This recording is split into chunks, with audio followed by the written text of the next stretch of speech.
partículas del sistema mecanosensitivo. Esto ya lo explicamos en la clase de tálamo, ¿ok? Las áreas corticales, lo estamos viendo acá, área 3,1,1,1,2, la somatosensitiva primaria 3,1,2, circunvolución por central, y acá tenemos la distribución de ellas. Las tres se dividen en 3A y 3B. Los estímulos cutáneos van a llegar a 3B y 1. En cambio, los estímulos proprioceptivos, los profundos, al 2 y al 3A. Acá tenemos relacionado con los estímulos del músculo, táctil, degenerativo, cutáneo y muscular. ¿Ok? Ya explicamos, pero en términos generales hay una distribución somatotópica en la cual se van a distribuir de acuerdo a la importancia. Mayor cantidad para la parte de los labios, de la fonación, la mímica facial, el movimiento de los dedos, ¿ok? En cambio, mucho menos para otras áreas. Y acá estamos viendo las dos partes, la parte sensitiva y la parte motora. Y tenemos a la área somatosensitiva secundaria en las partes, las regiones 5 y 7 del lóbulo parietal, circunvolución parietal superior. Esto también estamos viendo acá como, si bien la vía piramidal viene de diferentes regiones, especialmente del área motora, el lóbulo parietal, que es para la sensibilidad, también participa en parte en esta vía, descendiendo sus axones hasta el asta posterior de la médula espinal para causar cierto control de las aferencias. Entonces, ahora empezamos con la sistematización sensorial. Vamos a ver sobre la visión, la audición, el equilibrio, el olfato, el gusto y el tacto ya lo hemos visto. ¿Okay? En relación con la visión, es un sistema muy complejo que implica que un golpe de vista podamos divisar el tamaño de la figura, el color, la textura, la superficie, la profundidad, una serie de cosas. Un objeto en desplazamiento podemos ver la velocidad, dirección y podemos visualizar algo tan tenue como las estrellas en una noche despejada o el sol intenso, ¿no? Entonces la vista está dada por el segundo par, célula sensorial y órgano sensorial. En las células sensoriales tenemos los conos y los bastones, y órgano sensorial tenemos la retina, ambos en nuestro ojo. Embriológicamente la retina no viene a ser sino un componente del sistema nervioso central pleno. De tal manera de que, por ejemplo, acá la vesícula del prosencéfalo tiene una proyección como la denominada vesícula óptica. Vesícula óptica que va a conllevar a la formación de una copa óptica y finalmente la formación de la retina. O sea, cuando hacemos el fondo de ojo, estamos viendo directamente el sistema nervioso central. No requerimos abrir la tapa del cráneo para ver el cerebro. A través de los oftalmoscopios podemos ver cómo se encuentra esto.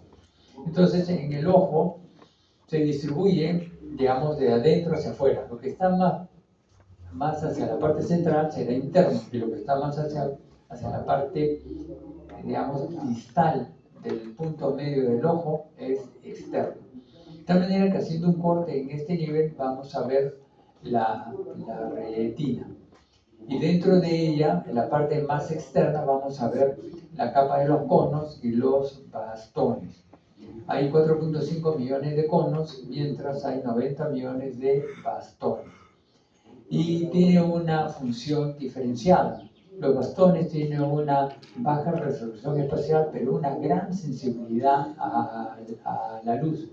Lo contrario sucede con los conos. También acá los bastones, el número de fotones que se requiere para poderlo estimular basta con 1. En cambio, los conos requieren bastante iluminación. De tal manera que para poder leer necesitamos luz, buena luz. ¿Okay? Y la adaptación al destello es diferenciado, ¿no? La función básicamente es el color. Hay dos funciones que cumple todo esto. El color, que es la frecuencia de la luz, y la luminosidad, que es la energía de la luz. Por lo que hay algunos investigadores que afirman que en realidad no es un sentido lo que tenemos en el ojo, que tenemos dos. Una especializado en la frecuencia de la luz y el otro especializado en la luminosidad. Aquí vamos a ver el espectro electromagnético, que son ondas, ¿ok? Y aquí vemos cómo se distribuye. La más lenta, las ondas de radio, microondas, infrarrojo. Está más rápido, es ultravioleta, rayos X, rayo gamma. Y aquí vamos a ver de cresta a cresta la cantidad de distancia. Por ejemplo, acá estamos hablando de infrarrojo entre microondas de milímetros, por acá centímetros, por acá ya metros inclusive.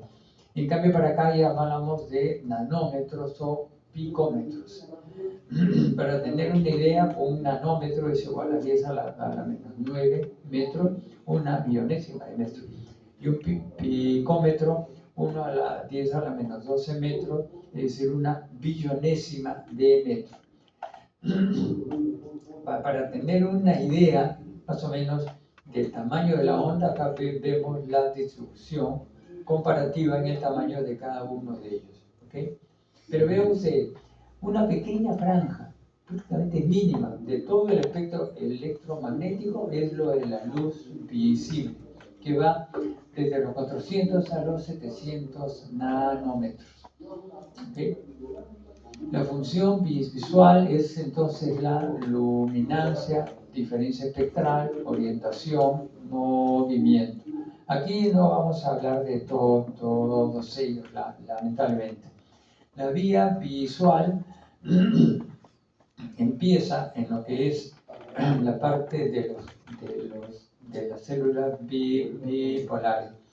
La iluminación ingresa desde la parte interna del ojo hacia la parte externa, terminando en el epitelio pigmentado, donde tiene actividad con los conos y los bastones.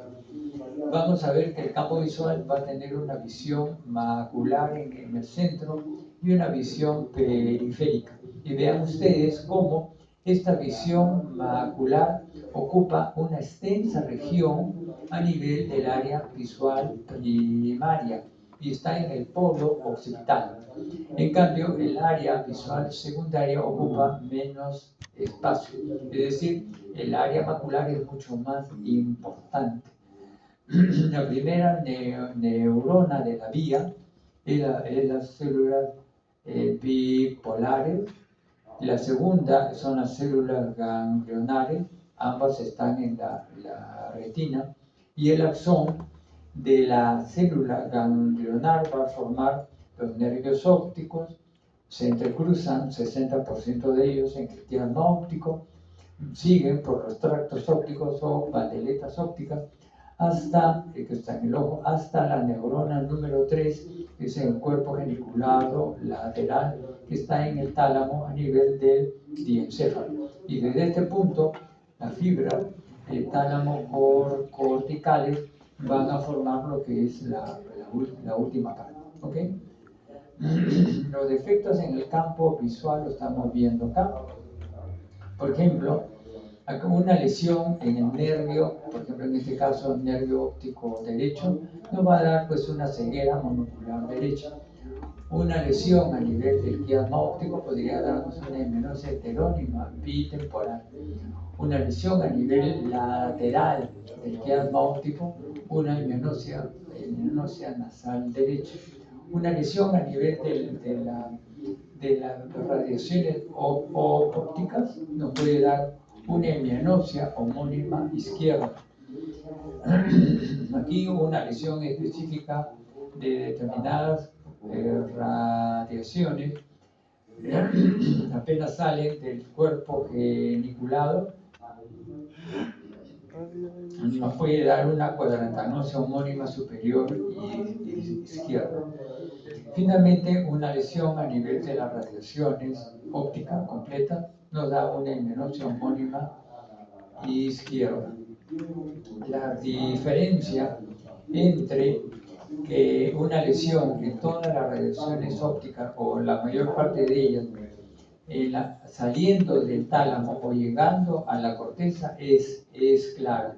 Por ejemplo, puede haber una hemianopsia homónima izquierda congruente o incongruente. Congruente significa que los dos lados, la cantidad de ceguera, de hemianopsia, son exactamente iguales. Y se llamará no congruente, ¿ok? Incongruente cuando no son exactamente iguales. La primera de ellas se da cuando es congruente, se da cuando la lesión está próxima a la corteza cerebral. En cambio será incongruente, es decir, no son iguales, cuando se da una lesión que está más próxima al tálamo óptico en sí. Debido a que las fibras están más separadas y conforme se acerca a la corteza, porque de los dos hemicampos, los axones van a llegar a una neurona a nivel cortical y aquí se juntan. ¿Okay? Los circuitos neurales de la retina va a ser de que se realice en la siguiente forma. Por ejemplo, acá, un grupo grande de lo que son las células, los bastones, ¿okay? Van a, por ejemplo, en este caso 5, por decir un número, van a confluir en un número reducido de células bipolares, por ejemplo 2. Y de ellas, a su vez, va a confluir en un número mucho más mínimo de células ganglionares. Esto se llama un sistema de convergencia. ¿Okay? En cambio, la otra vía, que es la vía desde los bastones, y hay tipos de conos para la luz roja, para la luz verde, para la luz azul. Esto, un cono va a terminar contactando con una célula bipolar de los conos y una célula ganglionar enana especializada. Es decir, hay una transmisión lineal. Esto tiene implicancias.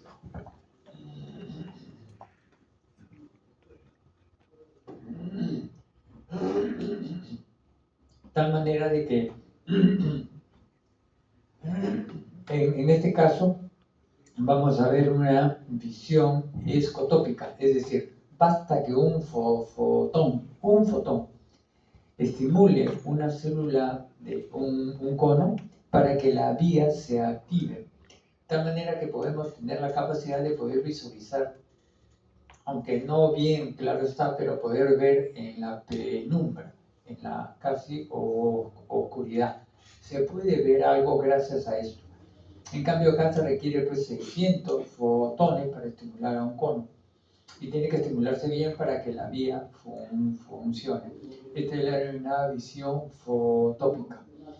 La visión escotópica y la visión fotópica cambia. Por ejemplo, aquí en la visión escotópica hay aumento de la luminancia. En cambio, en la visión fotópica, aumento de la agudeza visual. En la escotópica hay baja resolución espacial. En cambio, en la fotópica, visión de colores. Entonces, hay una diferencia grande entre uno y otro. Aquí podemos ver, por ejemplo, cómo, digamos, podemos ver en tonos de grises, en esta visión, tono de grises en la noche, por ejemplo. En cambio, en pleno día, la visión fotópica nos permite ver en full color, ¿no? Por ejemplo, acá estamos viendo cómo a plena luz esta flor se puede ver claramente y se puede ver los colores.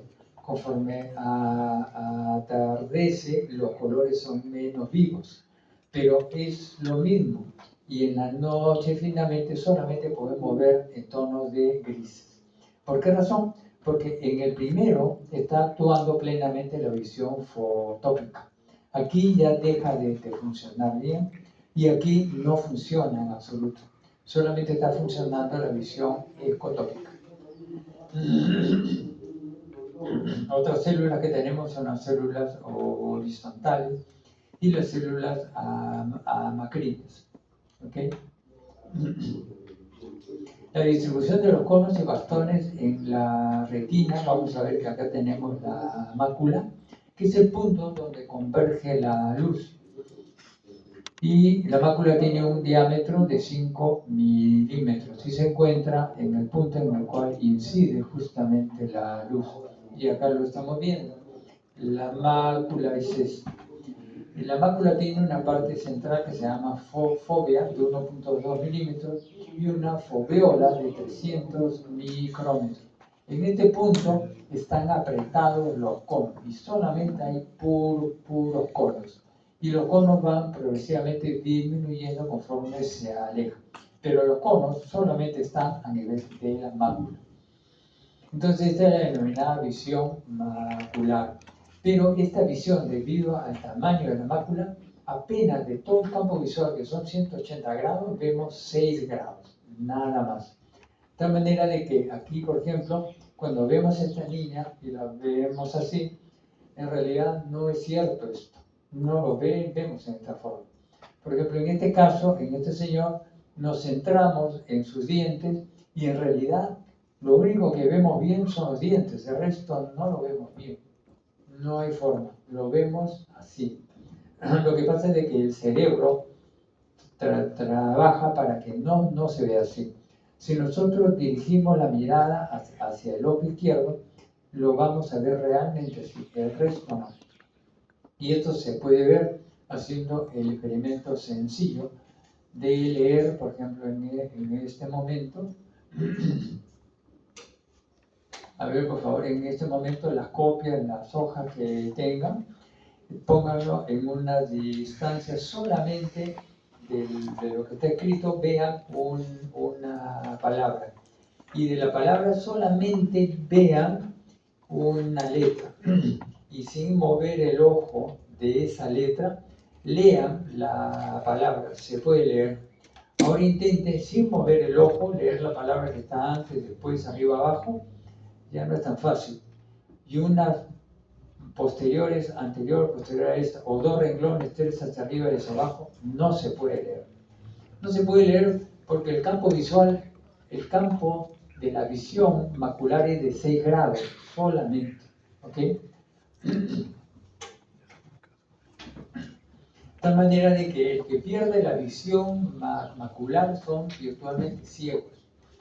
Y lamentablemente la maculopatía, digamos, era una enfermedad generalmente de ancianos, pero lamentablemente por los dispositivos electrónicos que le ponen mucha intensidad.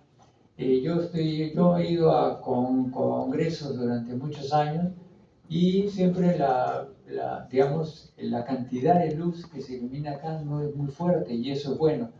Acabo de ir hace un mes a una invitación de un laboratorio para un fármaco y lo blanco se veía pero intenso, chillante, resplandeciente, es una cosa de locos, es muy fuerte, es demasiado.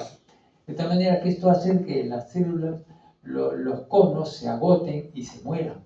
Y una vez que se mueren, se acabó la historia. Eso se llama maculopatía. Y la maculopatía ya le está dando a personas más jóvenes. Ya no son 70, 80 años, ya son 60, ya son 50, ya son 40 y tantos. Ojo. Así que jóvenes, cuídense para que tengan una vejez digna. El otro son los reflejos relacionados con la visión. Este es el reflejo pupilar a la luz. Tenemos pues la miosis, en este caso, miosis y la miosis. ¿Ok? Bien, entonces, ¿por qué razón cuando estimulamos un ojo se contraen ambos? La razón está en este esquema. Debido a que la estimulación hace que se activen los fotorreceptores de este ojo, en este caso el ojo derecho, ¿ok? Esto estimula la célula bipolar del mismo ojo, la célula ganglionar del mismo ojo, y una vía no visual va a irse no por la vía hacia el cuerpo geniculado, sino se va a ir hacia el núcleo pretectal que se encuentra acá.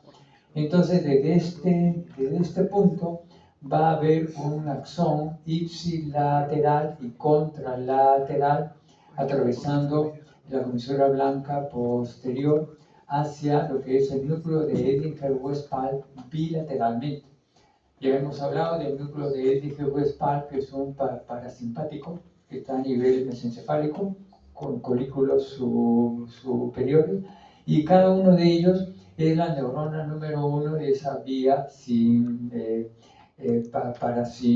parasimpática, que va a ir hacia los ganglios ciliares de ambos lados, y desde ahí, por los nervios ciliares cortos, va a llegar al músculo circular del iris de manera bilateral para hacer la contracción. ¿Okay?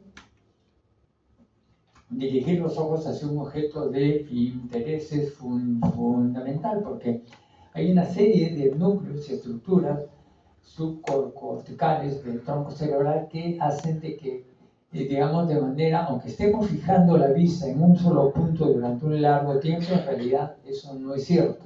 El ojo se mueve discretamente. ¿Para qué? Para que el rayo de luz que incide en una parte de la mácula, en una región de los conos, estos conos no se cansen. Entonces ilumina un poquito acá, después allá, en diferentes puntos. Y lo hace inconsciente y automáticamente. Para que vean ustedes que un estímulo normal agota los conos después de un pequeño tiempo y tiene que alternarse. Imagínense lo que está pasando con una luz tan intensa, ¿no? Entonces aquí vamos a ver de qué esto lo expliqué ya. De tal manera que dirigir los ojos a un objeto de interés, claro, en este caso el bebé, el objeto de interés son los senos de la mamá para alimentarse porque tiene hambre. Sin embargo, el objeto de interés podría ser el mismo, aunque las intenciones pueden ser otras, pero siguen siendo el objeto de interés. El reflejo óculo-cefalogírico ya fue estudiado en sistematización motora. La regulación de la conducta homeostática relacionada al ciclo día y noche ya fue estudiado en el diencéfalo. Por favor, revísenlo bien. Las áreas corticales ya fueron estudiadas en la primera clase. ¿Alguna pregunta, jóvenes? Un descansito. A ver, ¿qué es? 7:30. Creo que no vamos a finalizar, pero vamos, avancemos algo. La audición está dada por, digamos, el octavo nervio en sí, el aparato auditivo, constituido por 3 partes: el oído externo, pabellón auricular, conducto auditivo externo, el tímpano, oído medio, los huesecillos en la caja timpánica, martillo, yunque, estribo, el oído interno por el caracol. ¿Ok? Acá lo estamos viendo, el caracol, que da 2 vueltas y media, desde la base hasta la cúspide o ápice. La audición humana es entre 20 y 20.000 Hz, pero esto se logra solamente hasta la niñez. A partir de los 12 años, la audición cae para los altos. De tal manera que ustedes, por ejemplo, ya son viejos. Ustedes no escuchan igual que los niños. Y yo, peor todavía. De tal manera que la audición ideal solamente lo tienen los niños. Después, por producto de envejecimiento, en fin, en algunos casos un poco rápida, se pierde. Porque lo estamos viendo que hay animales que tienen capacidad infrasónica por debajo de 20 y capacidad ultrasónica. ¿Ok? Esto es exactamente igual. Célula sensorial y órgano sensorial, tenemos la célula pilosa, el órgano de Corti, en el caracol, el oído interno, acá lo estamos viendo, ¿ok? Ampliando esto, la estructura del caracol, tenemos una rampa vestibular, una rampa timpánica y una rampa media en el que se encuentra la membrana de Reisner, separando la rampa vestibular y la membrana basilar sobre la que está montada a galope lo que denominamos el órgano de corte, ¿ok? Entonces, acá vienen las fibras, el axón aferente a la neurona número 1 de la vía auditiva que está en el ganglio coclear o espiral. Entonces esta rampa va 2.5 vueltas y va a terminar en la parte superior el helicotrema, en el cual llega la onda de presión, ¿okay?, hasta el punto más alto y regresa por la rampa timpánica. Cuando regresa por este nivel, mueve el órgano de corte. Entonces ya ahí no hay ruidos, no hay sonidos, es ni la parte mecánica de los huesecillos. Aquí es una onda de presión hidrodinámica. ¿Ok? Entonces, la membrana basilar cumple un rol fundamental acá. ¿Por qué? Porque esta rampa, esta lámina, esta membrana es asimétrica, es más estrecha y rígida a nivel de la base y más amplia y flexible a nivel de la ápice en sí. Entonces, cuando se mueve, cuando pasa la onda hidrodinámica por la rampa timpánica, mueve la membrana y esta membrana vibra en sí de acuerdo a lo que es un violín o una guitarra. Si la cuerda de la guitarra lo templamos bien, entonces el sonido será agudo. Si la soltamos un poquito, el sonido es grave. Y acá funciona exactamente igual. De tal manera de que en la base serán, digamos, sonidos agudos y en el ápice serán sonidos graves. En la base sonidos agudos y en el ápice sonidos graves. Esto lo podemos estudiar por el diapasón. Este esquema es exactamente igual. ¿Okay? Entonces, ampliando un poco esto, vamos a ver de que el órgano de corte está constituido pues, por la membrana basilar, que es fundamental. Tenemos las células de soporte, tenemos células pilosas externas y una línea de células pilosas internas. Y todas estas células pilosas, los cilios están en el interior de la membrana tectónica.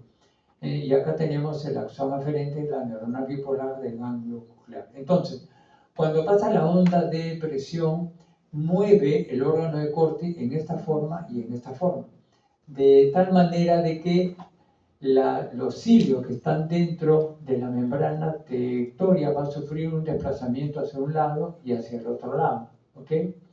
Entonces, son estos cilios, el movimiento de los cilios, lo que ocasiona la estimulación de estas células, la liberación de neurotransmisores que van a estimular la fibra aferente de la neurona número 1 de la vía coclear. ¿Okay? Esto es exactamente igual.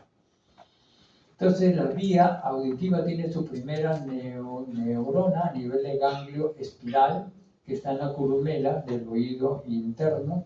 La segunda neurona está en los núcleos coclear ventral y dorsal del bulbo. ¿Okay? Y la tercera, y esta es una vía, bueno, ahora vamos a explicar, y la tercera está en el cuerpo geniculado medial del tálamo. Esta vía, como estamos viendo, es bilateral, se va por ambos lados. Y en el trayecto en sí tiene un centro a nivel de la oliva superior. Este núcleo mide, calcula el sonido, cuánto demora en llegar. Por ejemplo, si el sonido viene por lo izquierdo, este sonido viaja a una velocidad y primero impacta el pabellón auditivo izquierdo y fracciones de segundo después impacta el pabellón auditivo del lado derecho. Entonces, esa mínima diferencia de tiempo es lo que calibra la oliva superior y nos puede dar la orientación a nivel central de dónde viene el sonido. Las vías siguen ascendiendo bilateralmente por el menisco lateral, llega al colículo inferior, que es una parte importante para los reflejos que hemos hablado ya antes, oculocefalogiria, entre otros más.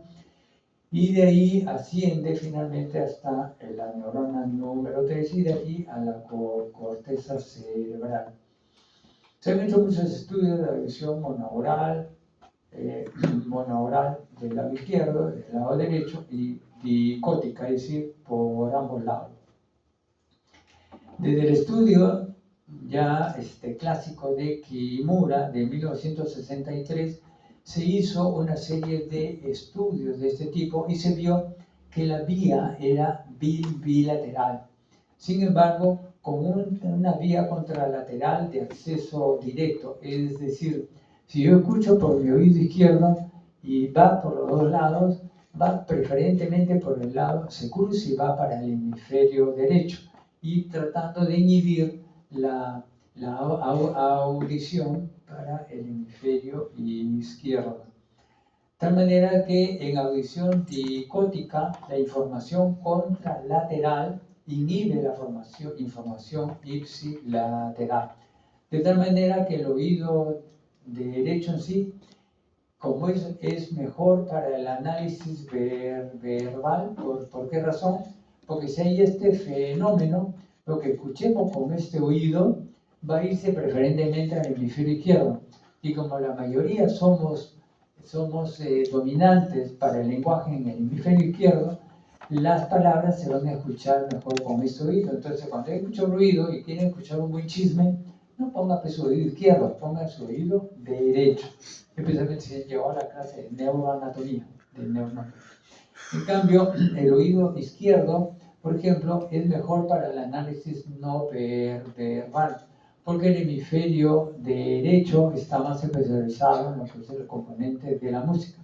Entonces, si van a un concierto de rock o cualquier sitio y quieran afinar bien el oído para las notas musicales, mejor aproximen su oído izquierdo. ¿Ok, jóvenes?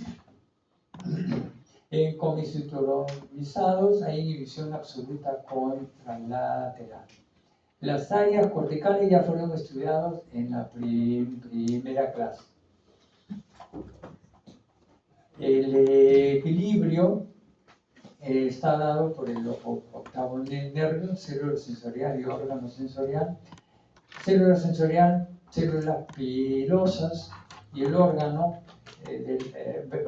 célula pilosa de la mácula, del utrículo y el sáculo, y las crestas de las ampollas de los conductos semicirculares. Y el órgano es en el laberinto membranoso del oído interno. Acá estamos viendo, por ejemplo, la cresta de la ámpula.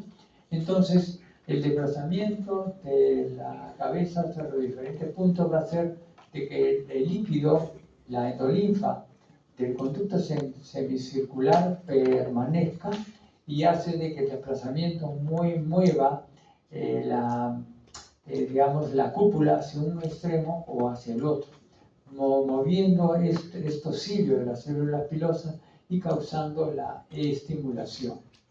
Igual sucede en el caso de la mácula y el utrículo. Cuando frenamos, aceleramos, ascendemos, descendemos o lateralizamos, entonces esto causa un desplazamiento, y como acá se encuentran los otolitos a nivel de la membrana otolítica, por inercia va a desplazar moviendo los cilios, de igual manera causando la estimulación. Acá tenemos esto, lo que les dije, el movimiento hacia adelante, hacia atrás, de tal manera que la aceleración lineal está dado por los órganos otolíticos, el utrículo y el sáculo. Aceleración lineal hacia arriba, hacia abajo, hacia adelante, hacia atrás, o a la izquierda, a la derecha, ¿ok? Es la mácula del utrículo y el sáculo. En cambio, los conductos semicirculares es para la aceleración angular, ¿ok?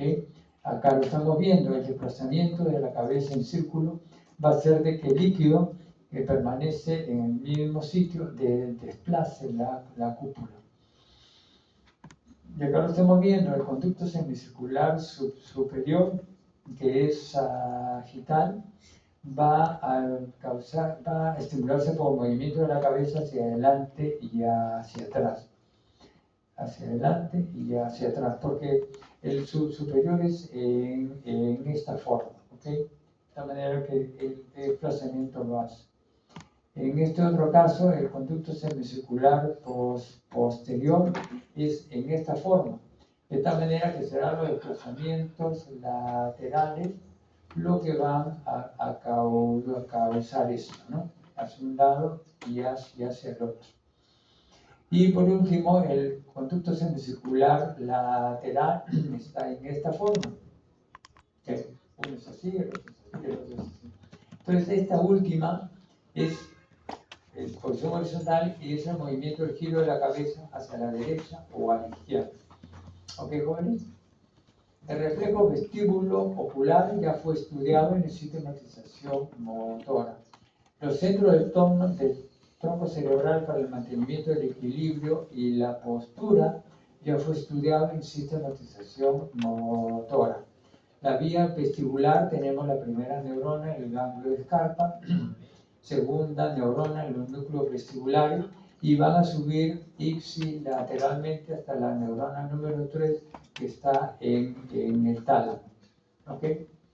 Las áreas corticales que estamos viendo acá, el área primaria del equilibrio, área 312, pero en la zona de la circunvolución central a nivel de representación de la cara. Y el área secundaria del equilibrio está en el área 5. ¿Okay? Parte anterior de la circunvolución parietal superior. Bien. Vamos a avanzar un poquito. El olfato, primer par craneal, cerebro sensorial, no existe. Órgano sensorial, el epitelio olfatorio de las fosas nasales. La mucosa olfatoria tiene una cara superior adosada al hueso y una cara inferior hacia la luz. Tenemos células basales, células de sostén y la neurona olfatoria. ¿Ok? Y las glándulas olfatoria. La neurona olfatoria o célula de Schultz va a tener, por ejemplo, en este caso, un axón amielínico que atraviesa la lámina cribosa del etmoide y se une al bulbo olfatorio. Tiene una dendrita única, gruesa, que termina en una vesícula olfatoria con los cilios olfatorios. Entonces, la parte sensorial no existe célula sensorial. Es la misma neurona número 1 la que se encarga, por intermedio de los cilios, de producir esto. Acá tenemos el cilio, ¿ok? Y la secreción, pero la membrana del cilio olfatorio va a tener una serie de receptores odorantes, canales de calcio relacionados, y el odorante va a tener que distribuirse y humedecerse para poder hacer la estimulación para el ingreso de calcio. ¿Ok? Acá tenemos el bulbo olfatorio, cintilla olfatoria, estría olfatoria medial, estría olfatoria lateral. Ampliando esto, lo vemos acá, el bulbo olfatorio, el hueso etmoide, el epitelio.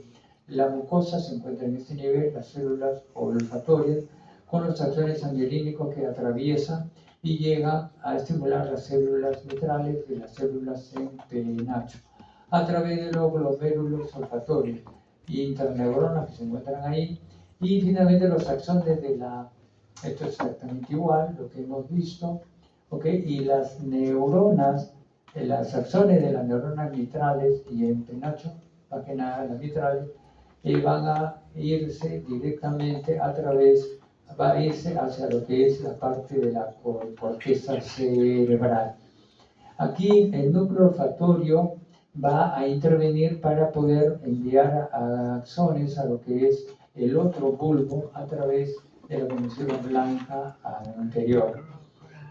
Ok, jóvenes, entonces vamos a terminar con esta parte.